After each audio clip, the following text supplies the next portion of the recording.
Imaginez un homme dont chaque photo Instagram ressemble à une scène de film. Voiture de luxe, jet privé, séjour dans les hôtels les plus chers du monde. Un homme si riche que même les millionnaires le suivaient pour admirer son style de vie. Mais derrière le champagne, les Gucci, les Lamborghini, se cachait l'un des plus grands cybercriminels de l'histoire récente. Voici l'histoire de Hush Puppy.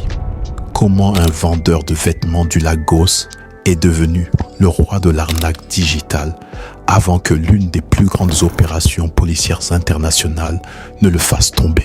Avant les villas à Dubaï, avant les millions, avant les vêtements Balenciaga, il y avait Ramon Olorunoa Abbas. Né au Nigeria dans les années 1980, il grandit dans un environnement difficile. Sa famille n'est pas riche et Lagos, immense mégapole africaine, est aussi un champ de bataille social où seuls les plus résistants survivent. Selon plusieurs récits, Ramon Abbas commence à travailler comme vendeur de vêtements dans les rues, cherchant à gagner chaque jour de quoi s'en sortir. Il observe, il analyse, il rêve, il veut une vie différente, il veut une vie grande. Mais Lagos est une ville où les destins basculent vite. Et très tôt, Ramon Abbas comprend une chose. Dans un monde connecté, la richesse ne vient plus seulement du travail, mais de l'information. C'est le début d'un basculement. Il aurait commencé son style de vie frauduleux en tant que Yahoo Boy, terme nigérian désignant les hommes qui commettent des fraudes amoureuses, en volant l'identité d'autres personnes sur Internet et en escroquant de l'argent à leurs amants non avertis.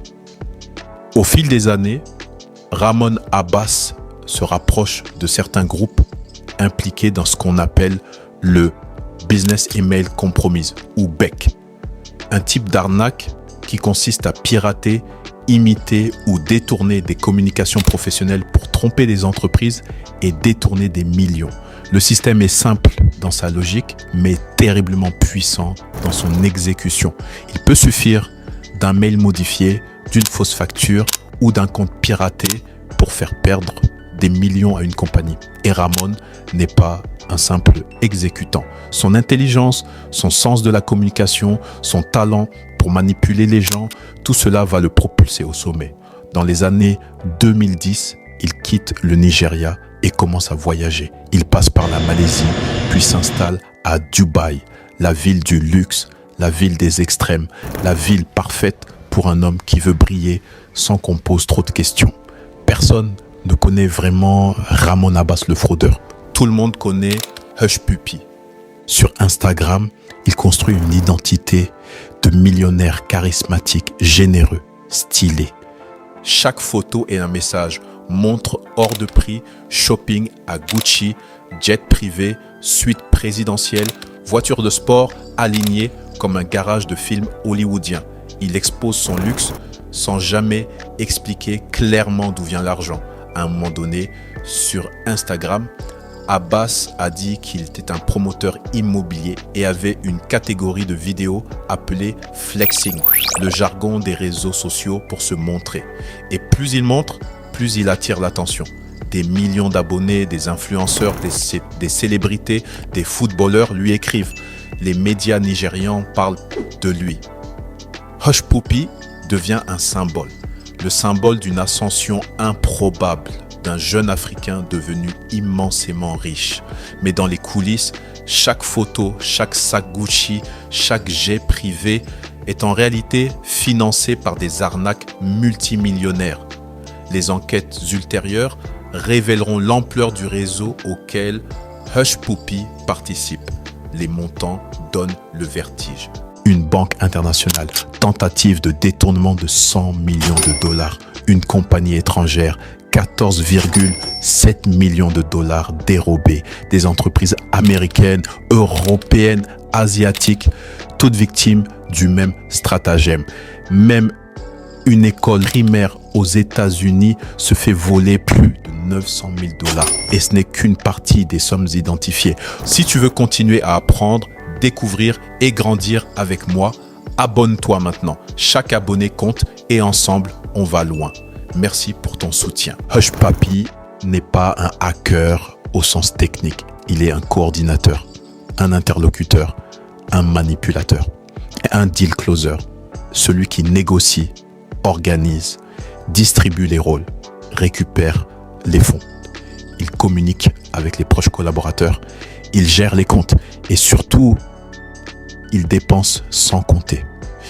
En 2020, il a renouvelé son bail pour une année supplémentaire dans les appartements exclusifs du Palazzo Versace à Dubaï, sous son vrai nom et son vrai numéro de... Merci Seigneur pour les nombreuses bénédictions dans ma vie.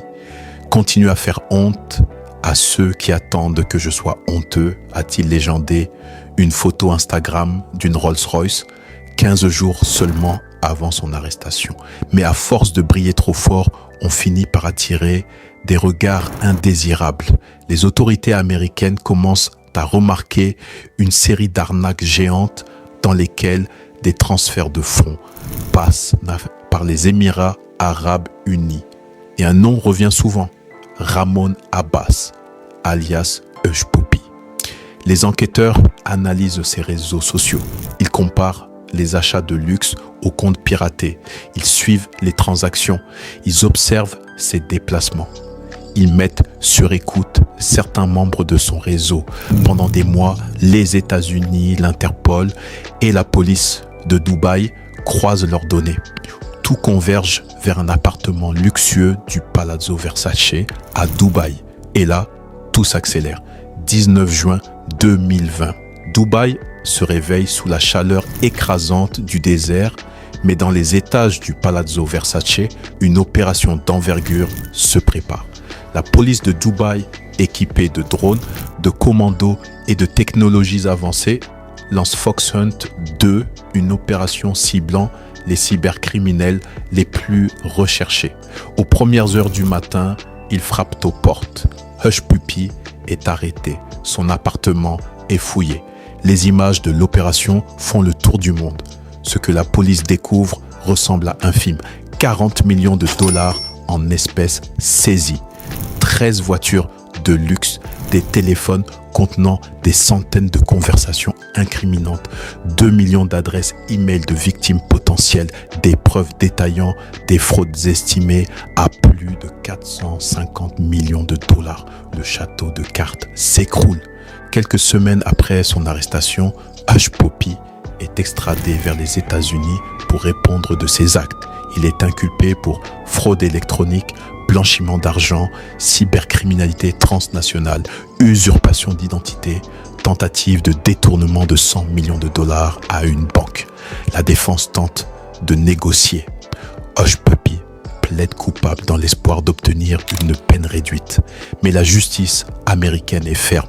L'ampleur des fraudes, les victimes, l'impact international, tout cela pèse lourd. En novembre 2022, la sentence tombe. 11 ans de prison fédérale. Aujourd'hui encore, Hush Puppy reste un personnage controversé. Pour certains, il symbolise la réussite venue de rien. Pour d'autres, il incarne l'illusion moderne du succès facile sur les réseaux. Mais derrière le mythe, une vérité demeure.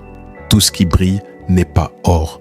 Et tout ce qui fait rêver sur Instagram peut cacher un cauchemar. L'histoire de Hush Puppy est celle d'un homme qui a voulu aller trop vite. Un homme qui a confondu richesse et valeur. Un homme qui a utilisé son intelligence pour détruire plutôt que construire. Et au final, comme toujours, la réalité finit par rattraper le mensonge, l'ascension fulgurante, la vie de rêve, la chute brutale. L'histoire d'Hush Puppy n'est pas seulement un scandale international, c'est aussi un avertissement.